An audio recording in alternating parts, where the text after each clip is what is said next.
ঢাকাস্থ মার্কিন রাষ্ট্রদূত Peter Haas বাংলাদেশের নির্বাচনের সময়টাতে গা ঢাকা দিয়েছিলেন এমন অভিযোগ উড়িয়ে দিয়েছেন মার্কিন পররাষ্ট্র দপ্তরের মুখপাত্র ম্যাথিউ মিলার। এক প্রশ্নের জবাবে তাদের অবস্থান পরিষ্কার করেন তিনি। গত 28শে মার্চ দিল্লির থিঙ্ক ট্যাঙ্ক অবজারভার রিসার্চ ফাউন্ডেশনে এক অনুষ্ঠানে এই অভিযোগ করেছিলেন ঢাকাস্থ ভারতের সাবেক হাই কমিশনার পিনাক রঞ্জন চক্রবর্তী।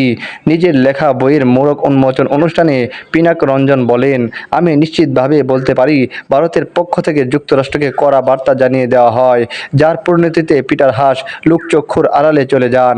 এর আগে আমরা দেখেছি পিটার হাস কখনো অমুক বিএনপি নেতাকে বাড়িতে ডেকে এনেছিলেন বা বিএনপি নেতাদের বাসায় গিয়ে হাজির হচ্ছিলেন, কিন্তু নির্বাচনকালে কোথায় যে গা ঢাকা দিয়েছিলেন তিনি নিজেই জানেন। এই অনুষ্ঠানে বাংলাদেশে নিযুক্ত ভারতের সাবেক হাই কমিশনার বিনা সিকরিও বক্তব্য রাখেন। সততা মিডিয়া 11 নিরপেক্ষ খবর নিয়ে আপনার পাশে। আপনি থাকুন চ্যানেলটি সাবস্ক্রাইব করে।